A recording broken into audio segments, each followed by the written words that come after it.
Hello, Jakes. I'm Rastafalari. Welcome to the tropics. Today, we are going to be playing you a few songs. This is Burning Clutch Radio with VCR Radio. And here is my friend, Ivan the Weedman. You're listening to VCR Radio 2, Burning Clutch, your content free radio. That's not even burning today. It's not 24, it's not 7, but you're still listening to us. Enjoy our show.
man. You are listening to 24/7 Burning Clutch, man, where the grass is sweet and the girls are pretty. Or should I say, the grass is pretty and the girls are sweet. We are back with Ivan, the weed man. All right, so what you just heard was an extract from the soundtrack of the movie Rush, which is directed by Ron Howard with Chris Hemsworth. Oh yes, it's one of the best movies ever made. That is. Absolutely. It's about Formula One, the rivalry between James Hunt And Niki Lauda. Niki Lauda. Yeah, the 1976 season was pretty crazy. Ferrari versus McLaren. Ah yes. Well, now we're gonna move on to the modern times, and it's once again maybe a question of Ferrari versus McLaren. We'll see, eh? Well- After the standings of the first race, we have McLaren on top, leading the constructors' championship, and Mercedes is ahead with Nico Rosberg. Absolutely. So as the Formula One season started, there are some new regulations. What do you think about the new regulations, Patrick? The engine's been downgraded. To me, there's new technology that we might see in our cars, but 5 years from now. But I don't think it's its place in Formula One right now. Well, you have to think that Formula One, it's always been the place where they test the new technology. I mean, you might think the engines are a downgrade, but I mean, compare them to last year's engines. Last year's engines made about 750 horsepower and about 200 pound-feet of torque, which is not a lot. You know, it's fun, it's fast, they're loud, etc. But this year, the engines, they make much more torque, and with the energy recovery systems, they'll be just about as powerful. So we're going to see some good old, like proper, handling of the cars. You're going to see the drivers spinning out, and there's going to be tire smoke everywhere. It's going to be a lot more exciting. You know what? I don't necessarily approve because the V8's been downgraded to a V6, and if that was turbocharged, it would be a lot stronger. But one thing I do like is that it's the end of the monopoly for Red Bull. Ah, yes. Their car doesn't even work properly. I mean, there's a new regulation that limits the fuel flow rate to 100 kilos per hour. And Daniel Ricciardo, which came in second place, well, he was disqualified because it didn't follow that rule. So him, along with Sebastian Vettel, who retired because his recovery systems broke, well, Red Bull's screwed, and I'm happy to see them go down. About the recovery systems, there are two now. We went from the KERS, which is Kinetic Energy Recovery System, to ERS, which is just energy recovery system. We have one on the exhaust gases in the turbo, Yeah. and the one obviously the kinetic from the braking on the rear end of the car, right? Yeah, and both of them were upgraded. The cars now store much more power from both systems. They're allowed last year they were allowed 8 seconds of boost, and it was Six. something like 6 seconds. 6 seconds of boost, and this year it's It was been it was upgraded. 80 horsepower. This year it's double, so it's 160 horsepower, and it's 30 Absolutely. seconds. It's or- it's a whole lot more time to maneuver an overtake. Yeah, and the heat energy recovery system is interesting because one thing that it does is, yeah, obviously it recovers energy from the hot gases, much like the turbo itself does, but there's no need for a wastegate because that limits the how fast the turbo can spin, right? Absolutely. And what is interesting is that this energy that is recovered keeps the turbo spinning when it goes into Yeah. low end cornering. Exactly, because it's hooked up to a motor generator, so it keeps so there's no turbo lag, and there's all the juicy torque from a turbo, right? Absolutely. I think it's great improvements, but still I feel like if those improvements were made to the V8 or even back then to the V10s, Turbocharged that- V10s, those would be insane. now that would have been a whole different level Right, of but- amazing. Yeah, but then the whole ecological aspect of Formula One, which is not very ecological to begin with, would go down the drain along with that. Well, mate, let's face it. If you're looking for ecology in your brand new Formula car, which you won't buy, let's face it, that's the way to go. But You want power and speed, that's what you need. exactly, I mean, it's like saying a pickup truck is ecological. Come on, buy a Prius. Well, a Prius. Well- How about you walk instead of buying a Prius? That's even more ecological. Or There a you go. bicycle. Yeah, do yourself a favor and go on a bicycle, get a good cardio, and have juicy big legs, and impress the ladies during summer with them. Ah. Uh-huh. Anyways, we'll get back to Formula One back now. We're gonna talk about what else is there? Oh yeah, the new gearboxes. They're only around 8 speeds now, and they 8 can only speeds. change them once during the season. And next year they won't be able to change them at all. I think they also downgraded the amount of engines they are allowed to have from 8 to 5. Yes, 5 engines now. So if your engine explodes, well, too bad. You have to make sure the next one doesn't. And since Red Bull's engines already exploded, they're gonna have a tough season ahead of them, and that's good because they don't need to win again. Honestly, I think Sebastian Vettel is a great driver, but I don't think he's anything that special as people claim he is. No, I mean you have to think that he's got Adrian Newey on his team, and sure, so did Michael Schumacher, Ayrton Senna, Alan Prost, and Nigel Mansell, I think, and they all won. But at least back then, the drivers, they were manly, they had skill, they had talent, they were pretty crazy. Sebastian Vettel is a good driver. I've got nothing against him, but I find that he's always just been put ahead because I find Red Bull slowed down, Mark Webber just to make Absolutely. Sebastian Vettel win. Last year's move on Mark Webber was horrible. In my opinion, he didn't deserve that, and now I'm happy he went with Porsche on the touring cars.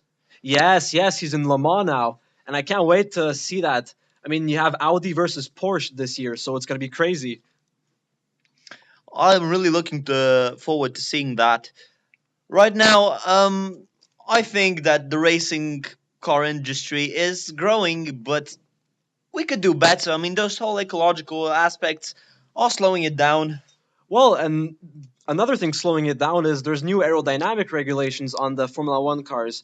For example, the beam wing, tiny little wing that sits underneath the big one, it would help the diffuser pull more air out from underneath the car. That's been deleted.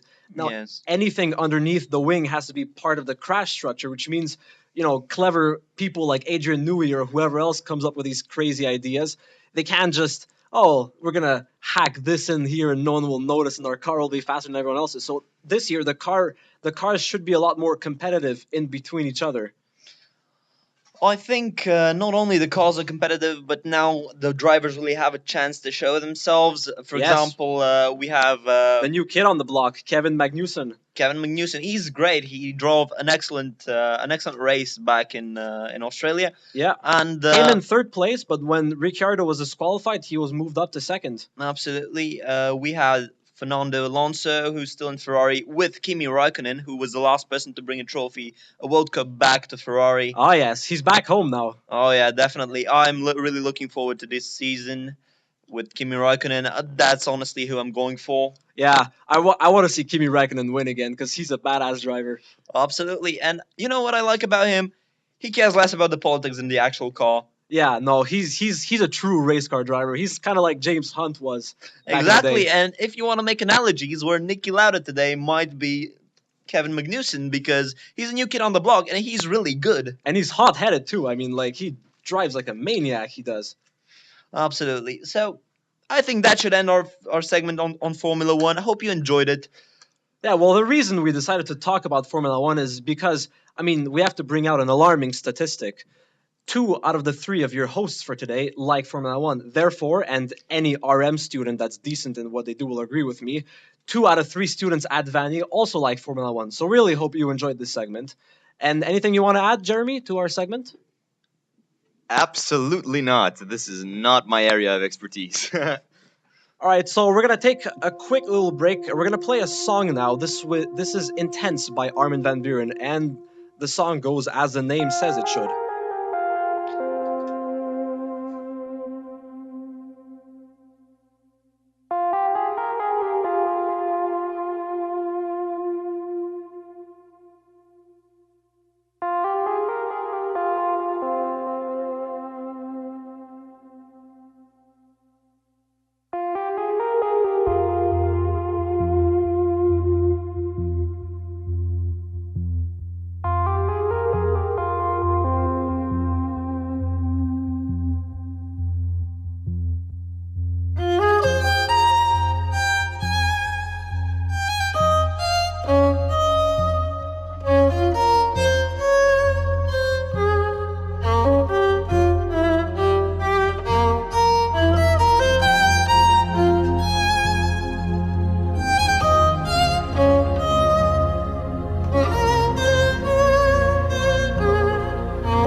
That's where the name comes from. So tell me, Jeremy, how'd you find the song?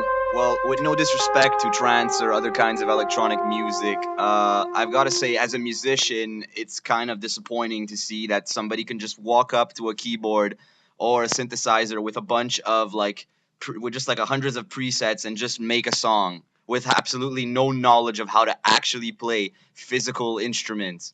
Oh, well, you see, that's a common misconception because, like, yes, a lot of electronic dance music is sampled, but in the case of trance, often they create the waveform. A synthesizer, you started with a very basic sound, and then you modify it with filters, effects, whatever, until you get the desired sound. So you're basically creating the sound from scratch, which I find is, in terms of music, it's like pretty much playing the guitar or the piano or something. Yeah, well, I respect that absolutely. It's just like, really, what knowledge do you need to know? Like, you learn how to play the piano, and then like basically you're good to go for any kind of trance music, right? You don't need to like have a drummer or like a guitarist or a bassist or any kind of instrument for. No, I suppose you'd be right. The band aspect is lost in trance. I wouldn't argue that. But I mean, sometimes, right? And in the case of this song, "Intense" by Armin van Buuren, when the Dutch crown was king, when the Dutch king was crowned, he hired an entire orchestra to play the Royal Intense version of this song, and it sounded absolutely amazing.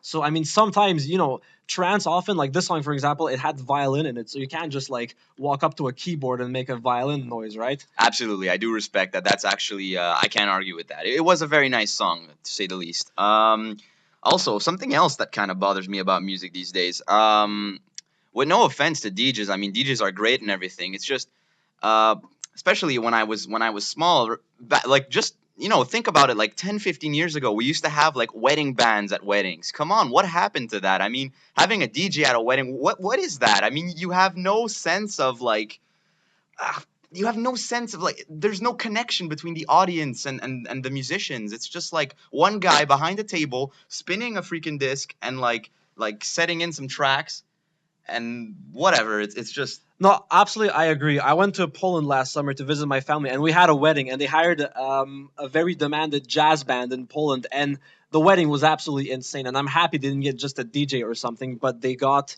an actual band. Well, that's really nice. It would be great if that could keep happening It's a nowadays. tradition. It's a tradition that should be kept. I It find. it is absolutely. I agree with that completely. All right, so now we're gonna move on to a band that very heavily relies on the band aspect. Yep, and Ivan right here went to see them play on Friday. Actually, they've been together since 1982. Correct me if I'm wrong. Absolutely. It's Dream Theater. They're a progressive metal band, and that means that they play a lot on the genre they use. It starts slow, it goes harder, then it goes softer again. They have varying vocals. Here's a piece. The name of the tour was called "Along for the Ride," and here's the main song that was played, "Along for the Ride," Dream Theater.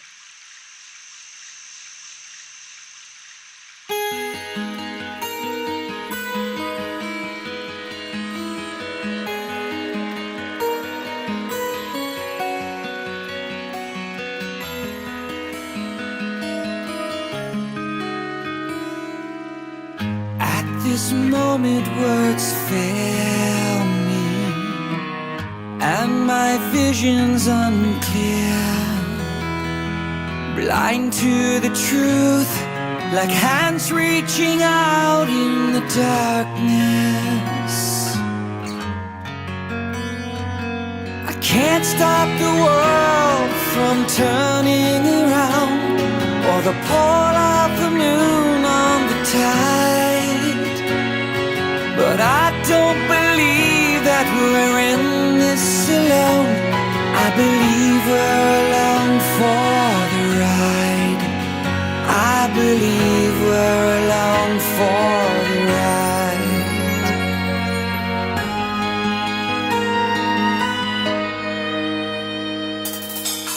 Through the gift of surrender, I'm embracing the fight, breaking the code. There's clarity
Along for the Ride by Dream Theater. What a great band.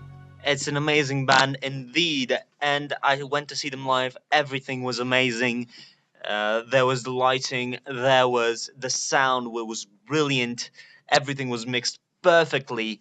And you can notice in that song, instead of a guitar solo, you had a piano solo, which is actually it was more of a synth. Yeah, a little bit ironic considering we just spoke about them being a great, like being into that whole band aspect. Well, you can see how like you can still incorporate synths into the whole band aspect and integrate. You see, it's a mix of electronic music and rock. That I respect absolutely. I think it's fantastic. We also heard about a little of the progressive part in it. Yes, yes. We heard the ups and downs, the faster. This was from their new album. Jeremy, what can you tell us about the song? How'd you like it as a musician? Well, I think it was a very interesting song. The melody was, I think, pretty interesting. What I like about Dream Theater is in most of their songs, they have some pretty messed up time signatures they play in, and I find that really, really cool because a lot of their songs are really hard to cover, especially like the older ones when Portnoy used to drum for them. That was an amazing drummer. He was absolutely an amazing drummer. In all honesty, there's one question, the all-time question about drummers. Neil Peart or Mike Portnoy? What would you think, Jeremy? It's a difficult question on it. I would say the Rev. The old Avenged Sevenfold drummer. Absolutely. I agree with the Rev. He's the best drummer ever. Well, funny enough, the Rev's idol was Mike Portnoy, and Mike Portnoy's idol was Neil Peart. Yeah. So this is very, very ironic. Absolutely. But I think the Rev did actually, in some ways, surpass Portnoy. But for me, it's hard to say. It's hard to say. It was very hard to say. I mean, if he'd still be alive right now, we'd have to see. I don't know, but that's just all opinion. But about Mike Portnoy, when he left Dream Theater, he went to Avenged Sevenfold because, of course, the Rev was his idol. And when he passed away, there was an unfinished album, Nightmare, which he went to play for Avenged Sevenfold. He played everything the Rev had written out. And I found there was something lacking in that album. Just like that whole Avenged Sevenfold sound, it wasn't the same. No offense, I mean, he played great and he did a great job. It's just, it wasn't the same. You could really feel there was something lacking, something missing, and it's just impossible to bring to a band what the Rev brought to Avenged Sevenfold. Absolutely. He was a great musician, not only a drummer, but also you might have noticed I saw them live when Mike Portnoy was with them, and all their old songs were spot on perfect. Absolutely. Yeah, I don't doubt. Just the whole creative aspect, right? I think it's easy to copy what the Rev did and just listen to a song and learn it and play it spot on, but it's a lot harder to come up with a complex beats like the Rev used to come up with. So I think Portnoy can come up with some crazy stuff. Don't get me wrong, it's just not the same. I'll have to disagree with that, but everyone has their own opinion on music. Right now we're here with Nelly, the editor-in-chief of the Vanier Insider, the school newspaper. Nelly, what can you tell us about the Insider? Well, what you know about it, it's... Very interesting, Nelly. What is the next issue? Thanks, Eva. Thank you very much. Our next song will now be playing. The last that ever she saw him, carried away by a moonlight shadow. He passed on worried and warning, carried away by a moonlight shadow. Lost in a river last Saturday night, far away on the other side. He was caught in the middle of a desperate fight, and she couldn't find how to push through. The trees that whisper in the evening, carried away by a moonlight shadow, sing a song of sorrow and grieving, carried away by a moonlight shadow. All she saw was a silhouette of a gun, far away on the other side. He was shot 6 times by a man on the run, and she couldn't find how to push through. I stay, I pray, I see you in heaven far away. I say, I pray, I see you in heaven one day.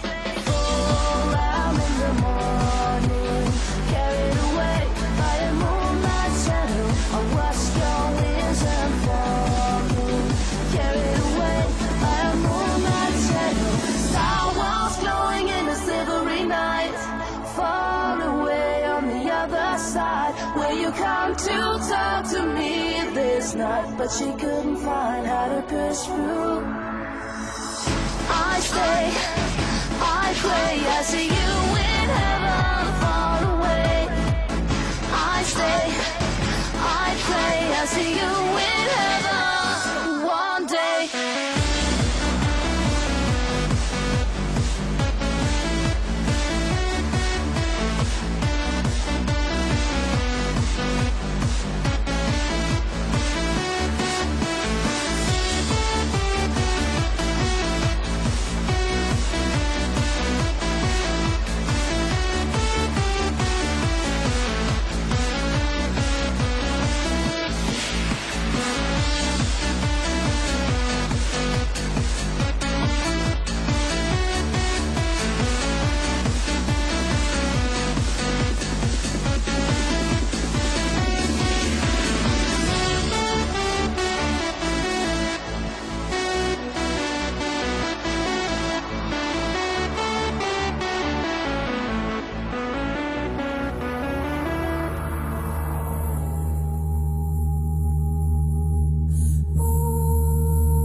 Yu-Gi-Oh, guys, everybody.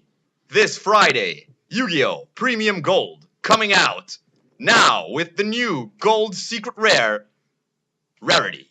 Now introduced to the TCG. And guess what, guys? You can get Slifer the Sky Dragon, Obelisk the Tormentor, and the Winged Dragon of Ra in Secret Rare, and they're playable. Really? Yeah, really, are you interested? Nope. Okay, guys. Alright, so this is the end of our show. We were not that much burning clutch today, we were more like smoking clutch because we had some content. Your Content Free Radio wasn't here this week. It's going to resume back next week. Don't forget to like our Facebook page and answer our question of the week, which we haven't asked yet. How do you like your clutches? Burning, smoking, open, closed? So You tell us. So everybody, oh, you can actually have a wet clutch, haha. Anyways, so everybody, that's how do you like your clutch? Don't forget to like our Facebook page. That's Vanier College Radio VCR. And thank you for listening. Signing off with VCR Radio 2. Have a nice day.